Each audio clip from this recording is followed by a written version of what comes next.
El aire en la oficina del licenciado Estrada se sentía tan pesado que casi se podía cortar con un cuchillo de cocina.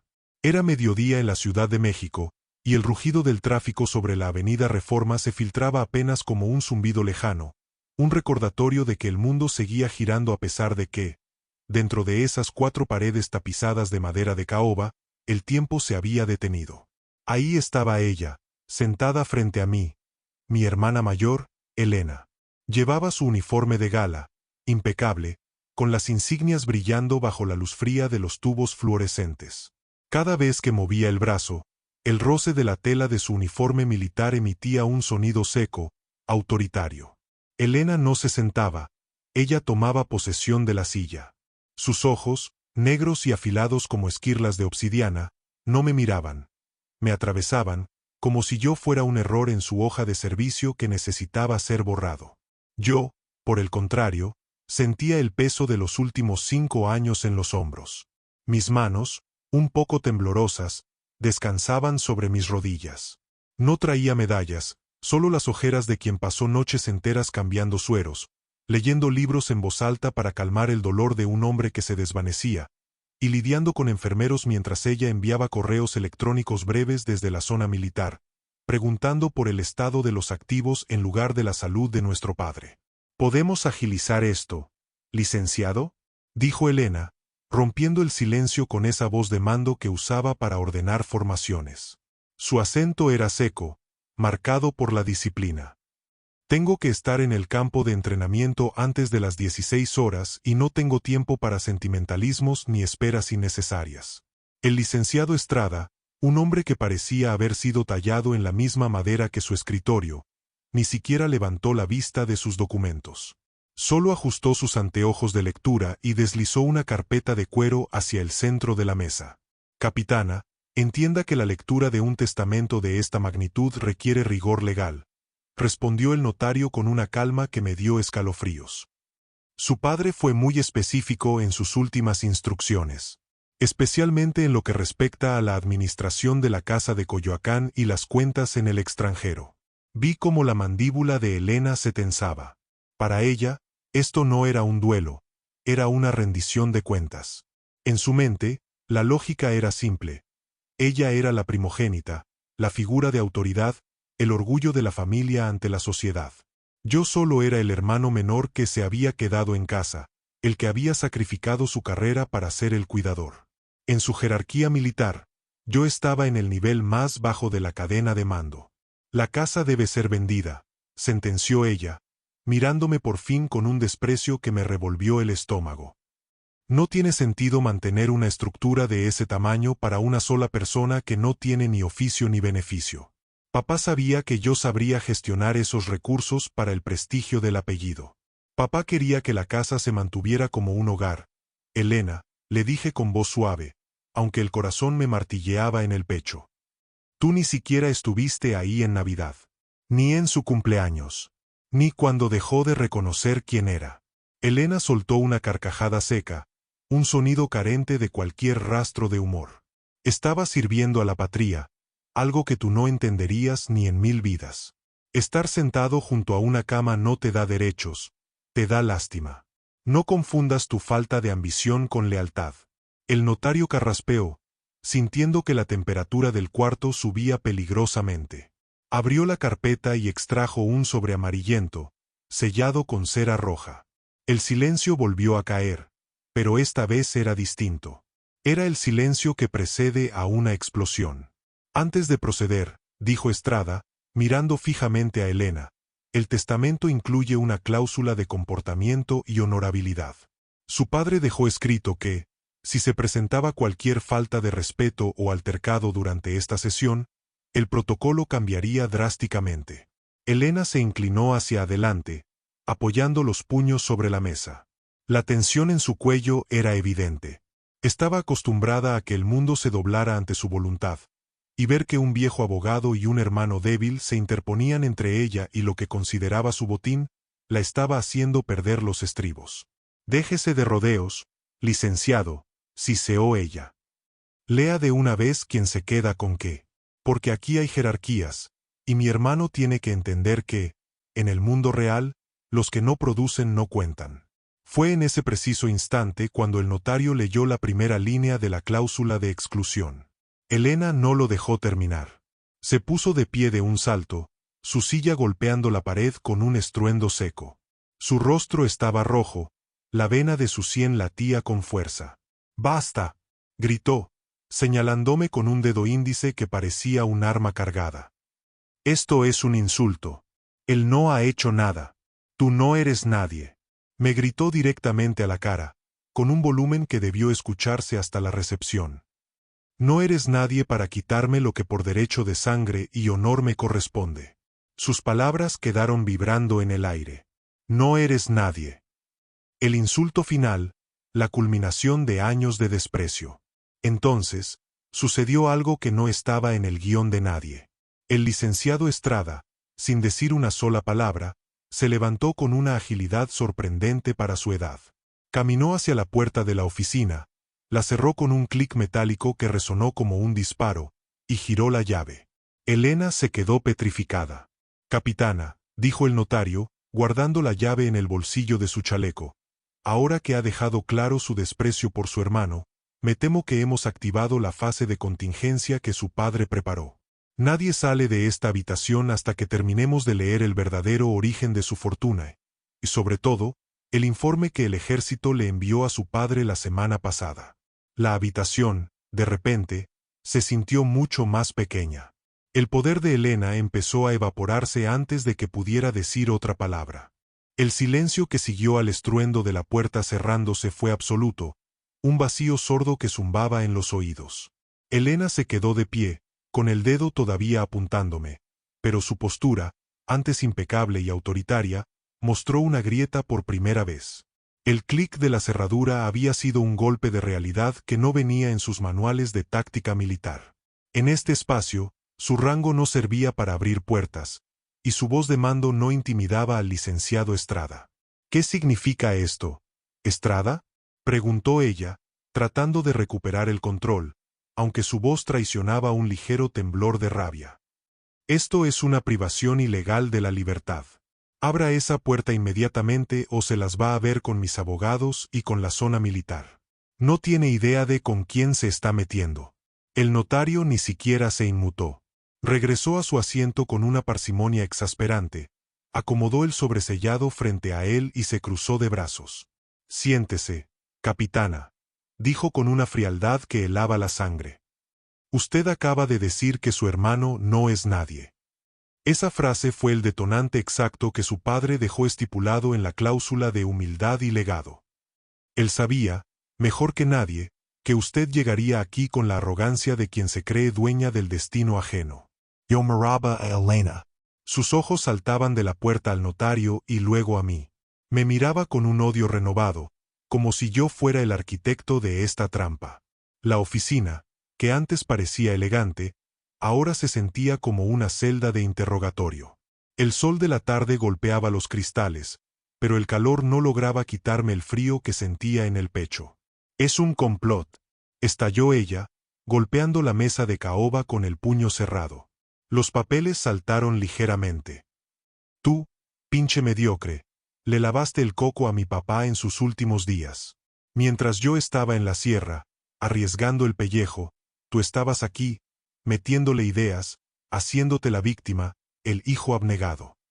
No eres más que un parásito que se aprovechó de la demencia de un anciano».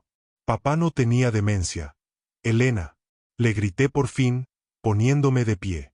La rabia, contenida durante años de humillaciones, subió por mi garganta como lava. Tenía cáncer. Estaba lúcido hasta el último segundo. Y lo que más le dolía no era la enfermedad, sino saber que su hija mayor, la orgullosa militar, no podía tomarse un fin de semana para visitarlo porque estaba demasiado ocupada escalando puestos.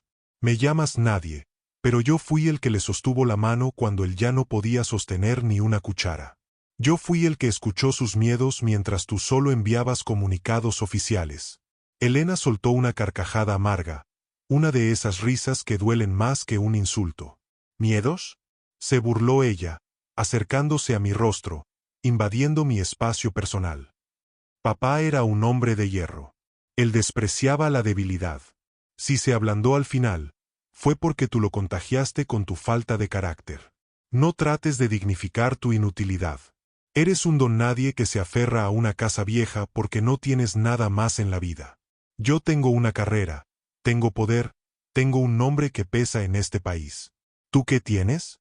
¿Recuerdos de limpiar orina y leer cuentos? No me hagas reír. Tengo la verdad, Elena, respondí, bajando la voz hasta que fue casi un susurro, pero un susurro firme. Y parece que la verdad te da más miedo que una emboscada en el monte. El licenciado Estrada carraspeó, reclamando la atención de ambos.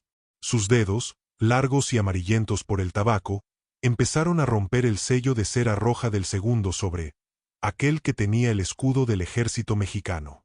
Ya terminaron de desahogarse, dijo el notario, ignorando el drama familiar. Ahora, vamos a la parte que a usted realmente le interesa, capitana. El dinero. O más bien, el precio del silencio. Elena se congeló. Su rostro, que había pasado del rojo de la ira al blanco de la tensión, se tornó de un tono grisáceo. Dio un paso atrás y se dejó caer en la silla, como si sus piernas ya no pudieran sostener el peso de su uniforme. Su padre, continuó Estrada mientras desdoblaba una hoja de papel con membrete oficial, no solo dejó bienes inmuebles. Dejó una investigación. Al parecer, su brillante ascenso a capitana no fue tan limpio como dicen los periódicos. Hay registros de una serie de desvíos de suministros en la base donde usted estaba al mando hace 2 años. Medicamentos, equipo médico, recursos que nunca llegaron a los soldados de rango bajo. La habitación quedó en un silencio sepulcral. Se podía escuchar el tic-tac de un reloj de pared que antes parecía imperceptible. Elena intentó hablar, pero su garganta se cerró. Abrió la boca y la volvió a cerrar, como un pez fuera del agua. ¿De qué está hablando? Logró decir al fin, con una voz que ya no era la de un oficial, sino la de una niña asustada que ha sido atrapada en una mentira. Eso es falso. Son calumnias de mis enemigos internos. Su padre no era su enemigo, Elena, dije yo, sintiendo una mezcla de lástima y repugnancia. Él descubrió que estabas usando el apellido para cubrir tus huellas. Él pagó a un investigador privado para confirmar lo que el ejército estaba empezando a sospechar. Él quería proteger el nombre de la familia, pero no a costa de la justicia. El licenciado Estrada sacó un fajo de fotografías del sobre y las extendió sobre la mesa. En ellas se veía a mi hermana reuniéndose con civiles en lugares que no tenían nada que ver con el servicio militar. Las fechas coincidían con los días en que ella nos decía que estaba en misiones especiales. Usted llamó a su hermano nadie, dijo el notario, mirando a Elena a los ojos por encima de sus lentes. Pero según este documento, firmado por su padre ante 2 testigos diferentes, la única persona que corre el riesgo de desaparecer del mapa legal, social y militar, es usted. Elena miró las fotos y luego me miró a mí. El fuego de su mirada se había apagado, sustituido por un vacío gélido. Estaba acorralada. La puerta estaba bajo llave, su secreto estaba sobre la mesa y el hermano al que acababa de pisotear era el único que, según el testamento, tenía la última palabra sobre qué hacer con ese sobre. ¿Qué quieres?, me preguntó, y por primera vez en mi vida, no fue una orden, sino una súplica disfrazada de pregunta. Me incliné hacia adelante, mirando aquel papel que podía destruir su vida entera en un segundo. El poder se siente extraño cuando nunca lo has tenido, pero en ese momento, entendí por qué mi padre había montado este escenario. No era por venganza. Era para que, por una vez, nos viéramos como realmente éramos, sin uniformes ni máscaras. El licenciado Estrada no tenía prisa.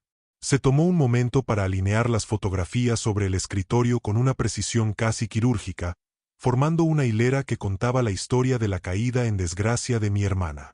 Elena miraba las imágenes como si fueran granadas a punto de estallar. El sudor empezaba a perlar su frente, arruinando el maquillaje impecable que siempre lucía para proyectar invulnerabilidad. ¿Qué significa esto, Estrada?, preguntó Elena, aunque su voz ya no tenía el filo de una bayoneta, sino la fragilidad de un cristal quebrado. Mi padre no pudo haberme hecho esto. Él amaba la institución. Él me impulsó a ser quien soy. Precisamente porque amaba la institución, capitana, no podía permitir que usted la pudriera desde dentro, respondió el notario, sacando un tercer documento del sobre de cuero. Su padre no quería una heredera que usara su apellido como un escudo para la corrupción. Él quería una hija. Pero como solo obtuvo una oficial ambiciosa, decidió redactar esta cláusula de redención. Estrada se aclaró la garganta y comenzó a leer con una voz que resonaba en las paredes cerradas de la oficina. El aire se sentía viciado, cargado de la electricidad estática de un secreto que acababa de ser liberado. Yo, Julián Arriaga, dejo constancia de que el honor no se hereda, se construye. Mi hija Elena ha confundido el poder con la impunidad. Mi hijo Mateo ha entendido que la fuerza reside en el cuidado del otro. Por lo tanto, el destino de la totalidad del patrimonio familiar, incluyendo las propiedades en Coyoacán, los terrenos en Querétaro y los fondos de inversión, queda bajo una administración fiduciaria única. Elena apretó los dientes. Sus nudillos, apoyados sobre la mesa, estaban blancos. Sin embargo, continuó el notario, esta administración no se activará de forma automática. He dejado en manos de mi hijo Mateo la llave de la libertad o la ruina de su hermana. Mateo posee ahora el expediente completo de las irregularidades de Elena. Él tiene la facultad legal de entregar este sobre a la Fiscalía Militar esta misma tarde, o de guardarlo bajo llave para siempre. Un silencio sepulcral inundó la sala. Yo sentí que el mundo se me venía encima. No quería ese poder. Nunca pedí ser el verdugo de mi propia sangre, por más que ella se hubiera esforzado en pisotearme durante décadas. Miré a Elena y, por primera vez, vi miedo real en sus ojos. No era el miedo a la muerte que un soldado enfrenta en el campo, sino el miedo al olvido, a la deshonra, a perder ese uniforme que era su única piel. ¿Por qué me haces esto, papá?, susurró ella, casi para sí misma, mirando al techo como si buscara una explicación en las vigas de madera. No te lo hace él, Elena, le dije, sintiendo una punzada de tristeza. Te lo hiciste tú cuando pensaste que ser alguien significaba pasar por encima de los demás. Papá me dijo una noche, mientras le daba sus medicinas, que el problema de subir demasiado rápido es que uno olvida cómo caminar sobre la tierra. Él quería que bajaras de tu pedestal, aunque fuera a la fuerza. El notario cerró el documento y me miró fijamente. Pero hay una condición más, Mateo, añadió Estrada. Si decides perdonarla y destruir las pruebas, el testamento dicta que Elena debe solicitar su baja voluntaria del ejército de forma inmediata. Renuncia total. Sin pensiones de lujo, sin honores especiales. Deberá vivir de una asignación mensual mínima que tú administrarás durante los próximos 10 años. Si ella intenta impugnar el testamento o regresa al servicio activo, el expediente se enviará automáticamente a las autoridades. Elena soltó un gemido que fue mitad rabia y mitad agonía. Renunciar al ejército era, para ella, como dejar de respirar. Era su identidad, su escudo, su forma de mirar al mundo por encima del hombro. Eso es una sentencia de muerte social, gritó ella, recuperando un poco de su fuego. Me estás pidiendo que me convierta en una sombra. Que depende de ti para comer. Me señaló con un odio que ya no era desprecio, sino pura desesperación. Te estoy pidiendo que seas humana, Elena, respondí con calma. Te estoy pidiendo que dejes de ser una jerarquía y empieces a ser una hermana. O al menos, una ciudadana honesta. El licenciado Estrada se levantó y caminó hacia la esquina de la oficina, donde una pequeña trituradora de papel esperaba, silenciosa. Luego, miró hacia la puerta trancada. La puerta está cerrada para que nadie interrumpa este momento de verdad familiar, dijo el notario con una sonrisa sombría. Pero también está cerrada para protegerla a usted, capitana. Si sale de aquí sin un acuerdo, la patrulla que espera a 2 cuadras de aquí, y que yo mismo tengo en espera, recibirá una llamada. No será una lectura de testamento, será un arresto. Elena se desplomó en su silla. Su arrogancia se había evaporado por completo, dejando tras de sí a una mujer que, por primera vez, se daba cuenta de que los muros que había construido para protegerse eran, en realidad, su propia cárcel. El notario me extendió el expediente original. El papel se sentía pesado, como si tuviera el peso de toda nuestra historia familiar. La decisión es tuya, Mateo, dijo Estrada. Destruimos el expediente y firmamos el acuerdo de renuncia, o abro la puerta para que el destino siga su curso legal.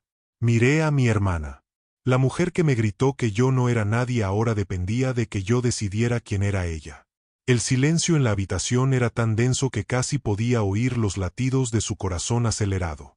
El silencio que siguió a la oferta del licenciado Estrada era punzante. Elena me miraba fijamente, pero ya no era la mirada de un depredador. Era la de alguien que ve cómo el suelo desaparece bajo sus pies.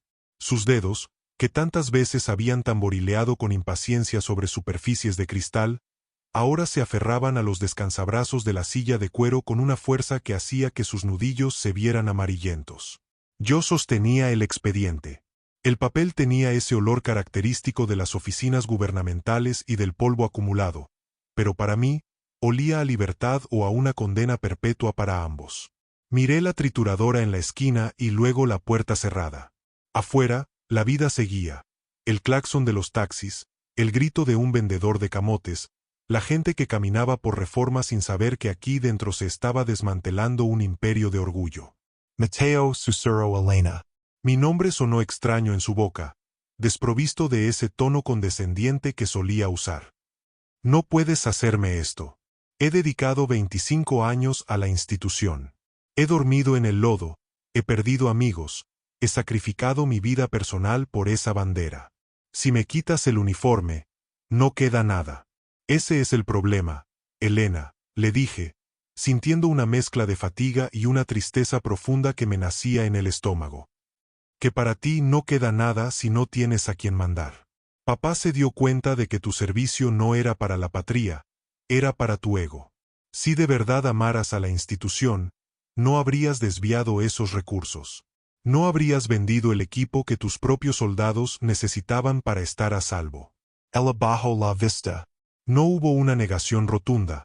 No hubo el habitual es mentira que yo esperaba. Su silencio fue la confesión más ruidosa que jamás había escuchado.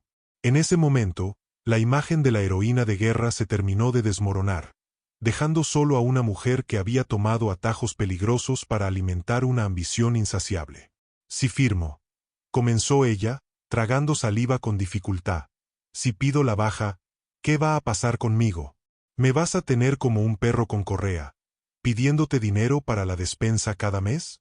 No se trata de control, se trata de reparación, intervino el licenciado Estrada, deslizando un documento nuevo, el acuerdo de confidencialidad y renuncia. El fideicomiso asegura que usted tenga una vida digna, capitana. No pasará hambre, pero tampoco tendrá el capital para seguir comprando silencios o voluntades. Mateo será el albacea. Él decidirá sobre los gastos extraordinarios. Es una oportunidad de empezar de cero, lejos de las sombras de su pasado militar. Elena se rió, una risa amarga que se cortó en un sollozo seco. Empezar de cero a los 45 años. Sin rango, sin amigos, porque todos los que tengo son por interés, y dependiendo de mi hermano el débil. Es una broma de muy mal gusto de papá. Papá te dio una salida que el Código de Justicia Militar no te daría. Elena, le recordé, acercándome a ella. Si el licenciado abre esa puerta y llama a la patrulla, no habrá fideicomiso, ni casa en Coyoacán, ni asignación mensual. Habrá un juicio público, una degradación frente a tus superiores, y muy probablemente, una celda en una prisión militar. ¿Eso es lo que prefieres para salvar tu orgullo? Ella me miró con una intensidad aterradora. Durante un segundo, pensé que se lanzaría sobre mí, que intentaría arrebatarme el expediente para destruirlo ella misma. Pero el licenciado Estrada, con una calma que rayaba en lo cínico, puso su mano sobre un teléfono de escritorio. Usted decide, capitana. Tengo el número directo de la comandancia en la marcación rápida. Abrimos la puerta para que entre el aire, o para que entren por usted. Elena cerró los ojos con fuerza. Una sola lágrima, una que parecía costarle más que cualquier herida de combate, rodó por su mejilla. Fue el momento exacto en que la estructura de poder de nuestra familia cambió para siempre. La jerarquía que nos había definido desde niños, Ella la líder, yo el seguidor. Ella la fuerte, yo el sensible. Se invirtió en un acto de justicia poética que nuestro padre había planeado desde su lecho de muerte. «Dame la pluma», dijo ella, con una voz que apenas era un hilo. El notario le entregó una pluma de oro. Elena firmó la renuncia y el acuerdo de administración fiduciaria con trazos rápidos, casi violentos, como si quisiera atravesar el papel. Cuando terminó, lanzó la pluma sobre la mesa. «Ya está», escupió ella, volviendo a ponerse su máscara de frialdad, aunque sus ojos estaban inyectados en sangre. «Ya tienes lo que querías. Soy nadie, tal como dije que eras tú. Ahora somos iguales». «No, Elena», le respondí, tomando el expediente y caminando hacia la trituradora. «Nunca hemos sido iguales. Yo no necesitaba un uniforme para saber quién soy. Y hoy, por fin, tú vas a tener que aprender a hacer lo mismo». Encendí la máquina. El sonido del motor empezó a llenar la oficina, un zumbido eléctrico que prometía borrar el rastro del pecado. Fui introduciendo las hojas del expediente una a una. Las fotos de las reuniones clandestinas, los registros de los suministros robados, los informes del investigador privado, todo se convirtió en tiras de papel confeti en cuestión de segundos. Elena veía cómo su carrera desaparecía en las fauces de la máquina. Cuando pasó la última hoja, el notario se levantó y, con un gesto ceremonioso, sacó la llave de su bolsillo. Se acercó a la puerta, la desbloqueó y la abrió de par en par.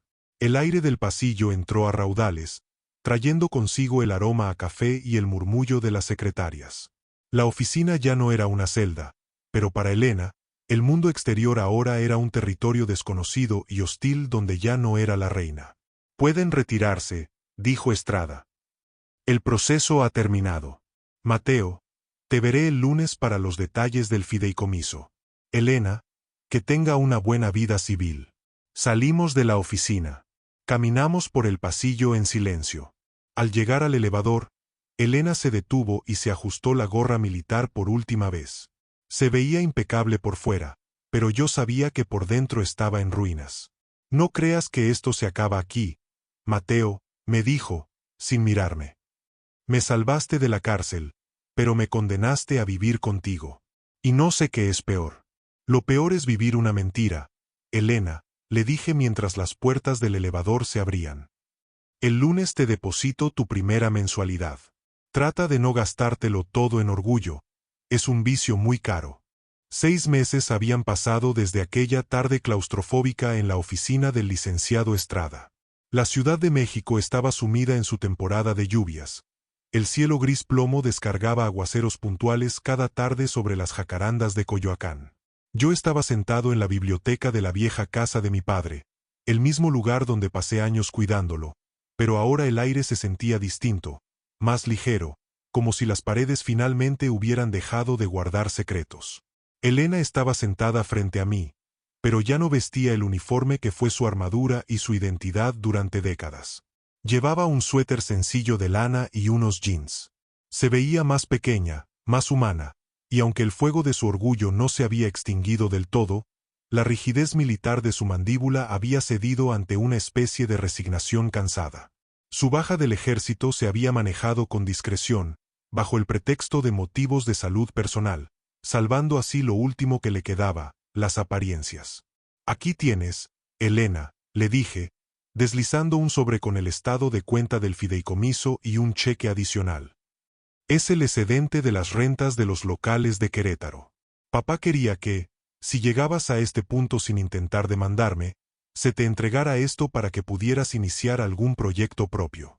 Una cafetería, una florería, lo que quieras, siempre que sea legal». Ella tomó el sobre con manos que ya no temblaban. Me miró de reojo, todavía con ese rastro de aspereza que era parte de su naturaleza. «Una florería, Mateo, de verdad que sigue siendo un romántico empedernido». Se burló, pero no hubo veneno en sus palabras, solo una ironía seca. «No sé qué hacer con tanto tiempo libre. A veces me despierto a las 5 de la mañana, lista para el pase de lista, y luego recuerdo que mi única misión del día es decidir qué voy a desayunar. Es desquiciante. Se llama paz, Elena. Solo que no estás acostumbrada, respondí suavemente. En ese momento, el licenciado Estrada entró en la biblioteca. No lo esperábamos. Traía un pequeño cofre de madera lacada que no habíamos visto antes. Lo puso sobre la mesa entre los dos, y sin decir palabra, nos entregó una pequeña llave de plata. El proceso de transición ha terminado oficialmente hoy, anunció el notario. Pero su padre dejó una última instrucción. Me pidió que les entregara estos 6 meses después de la lectura del testamento, solo si habían logrado sentarse en la misma habitación sin gritarse. Elena y yo nos miramos. Ella tomó la llave y abrió el cofre. Dentro no había dinero, ni escrituras, ni más pruebas de corrupción. Había una vieja fotografía en blanco y negro de nosotros dos cuando éramos niños, corriendo en el jardín de esta misma casa, y una carta escrita de puño y letra por nuestro padre. Elena comenzó a leerla en voz alta, su voz rompiéndose a medida que avanzaba. Hijos míos, si están leyendo esto, es porque el plan funcionó. Elena, siempre fuiste un halcón, pero olvidaste que los halcones también necesitan un nido. Mateo, siempre fuiste el nido, pero necesitabas aprender a defender tu territorio. Mi fortuna nunca fue el dinero ni las propiedades, sino la posibilidad de que, al quitarles las máscaras del poder y la debilidad, pudieran encontrarse de nuevo como los hermanos que alguna vez jugaron en este jardín. La carta continuaba explicando que el expediente de corrupción de Elena, el que yo había triturado, era en realidad una copia. El original nunca llegó a manos del ejército porque nuestro padre ya había devuelto el dinero desviado de su propio bolsillo meses antes de morir, cubriendo el hueco financiero para proteger a su hija, aunque ella nunca lo supo. El castigo de dejarla fuera del ejército no era por odio, sino para evitar que ella misma terminara destruyéndose en una espiral de ambición que ya no tenía freno. Elena dejó la carta sobre la mesa y se cubrió la cara con las manos. Los sollozos, contenidos durante media vida de disciplina militar, finalmente brotaron. No era la capitana siendo derrotada, era la hija dándose cuenta de que su padre la había amado lo suficiente como para salvarla de sí misma, incluso a costa de hacerse pasar por su verdugo. Él lo arregló todo, susurró ella entre lágrimas. Me hizo creer que estaba acabada para que pudiera volver a empezar. Me llamó corrupta para que yo dejara de serlo. Me levanté y, por primera vez en más de 10 años, puse mi mano sobre su hombro. Esta vez, ella no se alejó. No hubo gritos de "no eres nadie".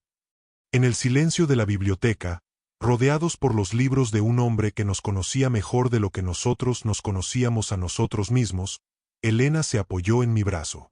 Ya no eres la capitana Arriaga, le dije al oído. Y yo ya no soy el cuidador abnegado. Solo somos Elena y Mateo. Y creo que eso es suficiente. La lluvia afuera arreció, golpeando los cristales con fuerza, pero dentro de la casa, por primera vez en décadas, no había tormenta. La puerta que el notario había cerrado meses atrás para encerrarnos en nuestra propia miseria, ahora estaba abierta de par en par hacia un futuro que, aunque incierto y modesto, era finalmente nuestro. Elena se limpió las lágrimas, guardó la foto en su suéter, cerca del corazón, donde antes solía colgar sus medallas, y me miró con una sonrisa pequeña, genuina. Mañana voy a venir a ayudarte con el jardín, Mateo, dijo, recuperando un poco de su tono de mando. Esas rosas están hechas un desastre. Alguien tiene que poner orden aquí. Me reí. El orden de Elena ya no era el de los cuarteles, sino el de quien intenta reconstruir un hogar sobre las ruinas de su orgullo. La guerra familiar había terminado, no con una victoria militar, sino con una capitulación mutua ante la única fuerza que ninguno de los dos pudo prever en el testamento, el perdón.